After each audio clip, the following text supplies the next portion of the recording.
Hello दोस्तों, बिहार समाचार में आप सभी का स्वागत है। दोस्तों, आज के इस वीडियो में बिहार के तमाम बड़ी खबरें जो आपके लिए जरूरी है उसे देखेंगे। तो फटाफट से आप सभी इस वीडियो को एक प्यारा लाइक जरूर कर दे और आप बिहार के किस जिले में रहते हैं साथ ही हमें नीचे कमेंट करके जरूर बताएं। आज की पहली खबर, कृषि मंत्री सुधाकर सिंह ने किया ऐलान, सूखाग्रस्त घोषित होगा बिहार। जी हाँ, बिहार में महागठबंधन की सरकार बनने और मंत्री पद की शपथ लेने के बाद कृषि मंत्री सुधाकर सिंह पहली बार कैमूर पहुंचे। बिहार सरकार के कृषि मंत्री सुधाकर सिंह ने किसानों के लिए बड़ा ऐलान किया है। बिहार को सूखाग्रस्त घोषित करने का ऐलान करते हुए कृषि मंत्री सुधाकर सिंह ने कहा कि जिन किसानों की खेती प्रभावित हुई है उन्हें एक मुश्त मुआवजा दिया जाएगा। जिन किसानों की खेती हुई है और पानी के अभाव के कारण फसलें नष्ट हो गई है उन्हें भी क्षतिपूर्ति का मुआवजा दिया जाएगा। कृषि मंत्री सुधाकर सिंह ने कैमूर में कहा कि मैं इतिहास के उस दौर में मंत्री पद का शपथ लिया हूं जब सैकड़ों साल में एक बार अकाल आता है। उस भयानक अकाल में हम कार्यभार बीच दौर में संभाले हैं। कैसे बिहार के किसानों को जिन्होंने खेती में पूंजी लगाया है वो वापस आ जाए। हम उस चुनौती को स्वीकार करते हैं और जहाँ प्रति खेत है पानी के अभाव में खेती नहीं हुआ है वहाँ आपदा के जरिए किसानों तक राहत का काम करेंगे।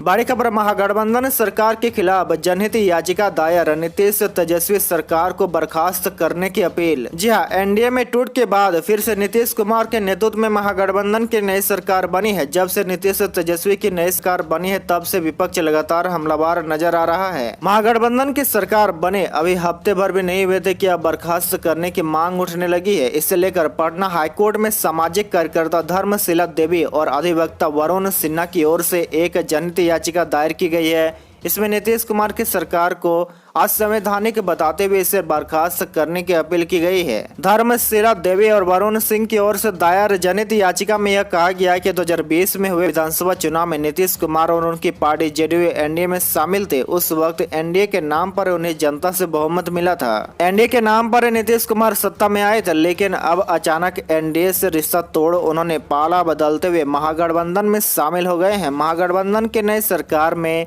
नीतीश कुमार मुख्यमंत्री और तेजस्वी यादव उप मुख्यमंत्री है। यह संसदीय लोकतंत्र और संविधान के आधारभूत संरचना के खिलाफ है।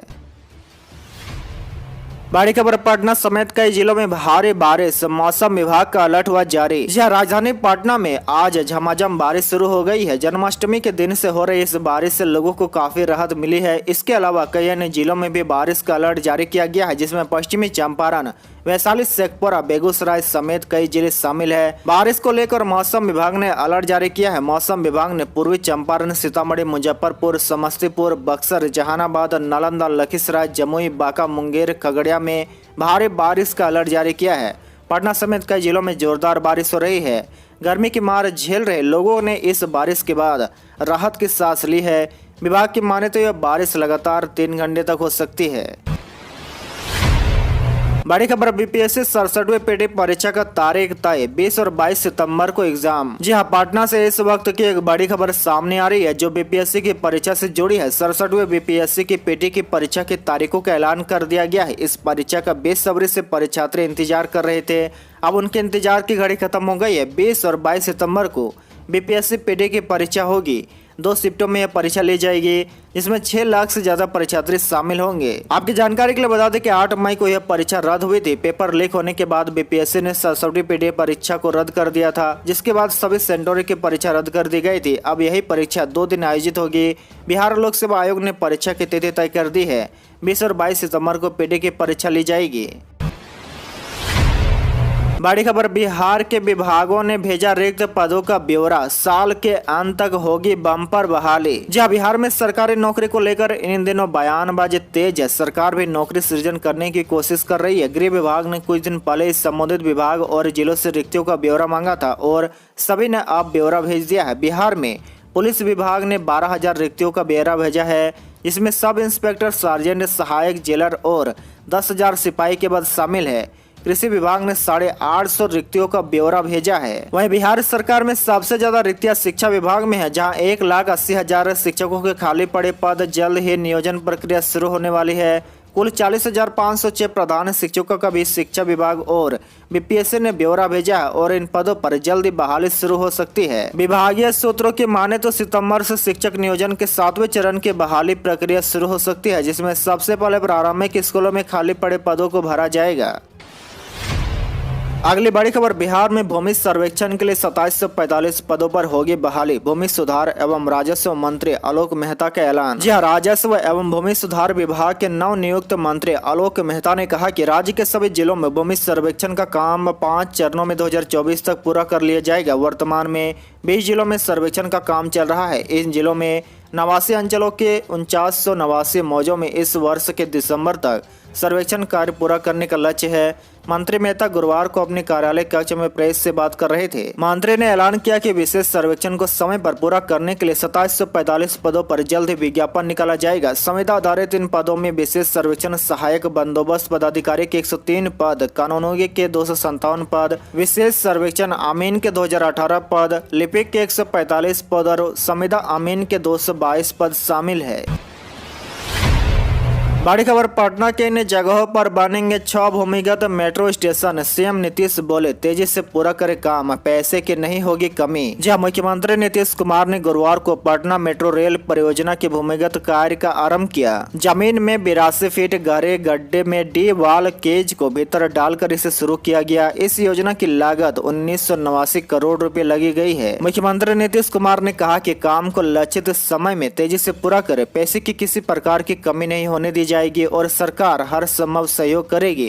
पटना मेट्रो रेल का निर्माण कार्य जल्द पूरा होने से लोगों को आवागमन में काफी सहूलियत होगी। आपकी जानकारी के लिए बता दें कि पटना मेट्रो रेल परियोजना के अंतर्गत 6 भूमिगत metro station, Rajendra Nagar, Moinul Haq metro station, university station, PMCH metro station, Gandhi मैदान मेट्रो स्टेशन व आकाशवाणी मेट्रो स्टेशन है।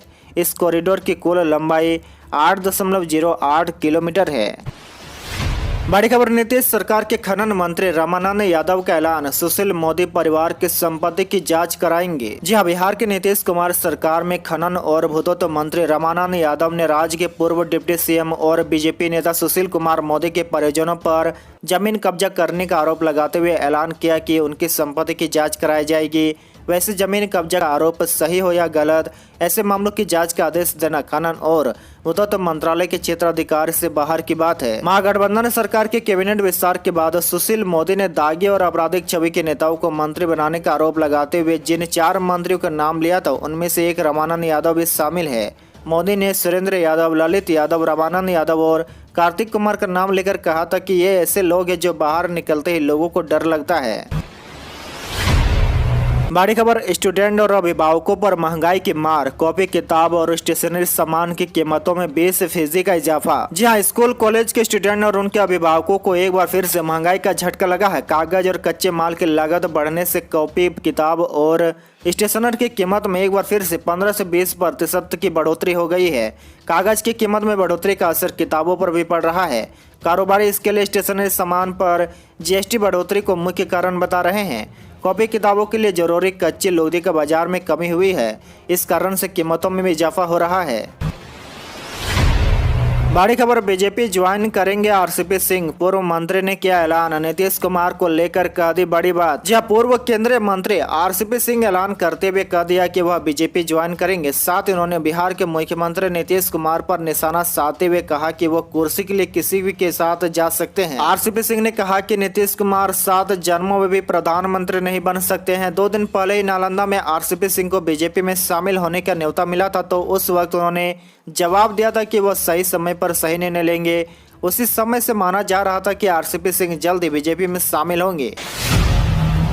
बड़ी खबर, विधायक बीमा भारती पर भड़के सीएम नीतीश, कहा जिसको पढ़ने लिखने नहीं आता उसे मंत्री कैसे बना दे। जी हां, बड़ी खबर बिहार के मुख्यमंत्री नीतीश कुमार से जुड़ी हुई आ रही है। सीएम नीतीश ने विधायक बीमा भारती को लेकर बड़ा बयान दिया है। उन्होंने कहा कि बीमा भारती ने जो आरोप लगाए हैं वह सही नहीं है।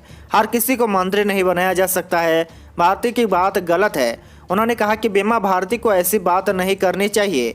उन्होंने कहा कि बीमा भारती को पढ़ना लिखना नहीं आता था, मैंने सब सिखाया लेकिन आज सब भूल गए हैं। नीतीश कुमार ने कहा कि एक ही विधायक को कितना बार मंत्री बनाया जाएगा, बाकी लोगों को भी तो मंत्री बनना है। इस दौरान उन्होंने बीमा भारती पर अपने भड़ास निकाले। उन्होंने कहा कि उन्हें 13 में मंत्री बनाया, फिर 14 में मंत्री बनाया, इसके बाद भी ऐसी बातें कैसे सामने आ रही है। मुख्यमंत्री ने इस पर हैरानी भी जताई और कहा कि मुझे तो संकोच हो रही है, ऐसी बात कर रही है। बड़ी खबर, केंद्रीय कर्मियों को एक साथ मिलेंगे 3 गिफ्ट, सैलरी अकाउंट में आएगी मोटी राशि। जी हां, केंद्रीय कर्मचारियों के लिए खुशी की खबर है। अगले महीने एक साथ 3 फायदा केंद्रीय कर्मचारियों को मिलने वाला है। पहला, सरकार 4% महंगाई भत्ते का ऐलान सितंबर महीने में कर सकती है, जबकि डीए पर एरियर भी मिलेगा। वहीं तीसरी खुशी की बात यह है कि पीएफ खाते में मिलने वाले ब्याज की राशि भी सितंबर महीने में आ सकती है। इन मामलों को लेकर सरकार से चल रही बातचीत पर फैसला कभी भी आ सकता है। बड़ी खबर, बिहार से जाने वाली ट्रेनों में डिजिटल पेमेंट की सुविधा, जाने इस लिस्ट में कौन कौन सी है एक्सप्रेस। जी हां, भारतीय रेल पैसेंजरों के लिए एक अच्छी पहल की है। देश लगातार डिजिटल पेमेंट को लेकर आगे बढ़ रहा है। सफर के दौरान यात्री अपने पास अधिक मात्रा में नगद पैसे न रखे तो भी डिजिटल माध्यम से भुगतान करने से उन्हें चलते ट्रेन में खाने पीने का सामान आसानी से उपलब्ध हो जाएगा। ईस्ट सेंट्रल रेलवे ने बिहार की 10 ट्रेनों में डिजिटल पेमेंट का चलन शुरू किया है। डिजिटल पेमेंट की सुविधा शुरू होने से यात्रियों को काफी लाभ मिल रहा है। अब यात्री खाने पीने का सामान लेने के बाद डिजिटल भुगतान कर सकते हैं। जिन ट्रेनों में यह सुविधा शुरू की गई उनमें संपूर्ण क्रांति एक्सप्रेस, श्रमजीवी एक्सप्रेस, सर्जना एक्सप्रेस, रांची जनशताब्दी, पटना एर्नाकुलम, पटना कोटा सुविधा एक्सप्रेस में डिजिटल पेमेंट शुरू कर दिया गया है। आने वाले कुछ दिनों के बाद लंबी दूरियों की जितनी भी ट्रेन है उन सभी में डिजिटल पेमेंट की शुरुआत कर दी जाएगी। खबर, जेपी गंगा पथ पर तेजी गति से वाहन चलाने वालों पर कसेगा शिकंजा, 2 पुलिस वाहन व 12 पुलिस कर्मी होंगे तैनात। जी हां, पटना के जेपी गंगा पथ पर तेजी गति से वाहन चलाने वालों पर शिकंजा कसने और दुर्घटनाओं को रोकने के लिए 2 पुलिस वाहन व 12 पुलिस कर्मियों की तैनाती कर दी जाएगी। साथ ही जेपी गंगा पथ, अटल पथ, एम्स एलिवेटेड पर सितंबर से 4 दर्जन से अधिक ऑटोमेटिक नंबर प्लेट रिकॉर्डर कैमरे लगाए जाएंगे। इस कैमरे को इसलिए लगाया जा रहा ताकि अधिक गति से वाहन चलाने वालों को पकड़ा जा सके। जो भी व्यक्ति तय गति सीमा 80 किलोमीटर प्रति घंटे से अधिक पर वाहन चलाएंगे उनके नंबर कैमरे में कैद हो जाएंगे और जुर्माने की रसीद उनके घर पर पहुँच जाएगी।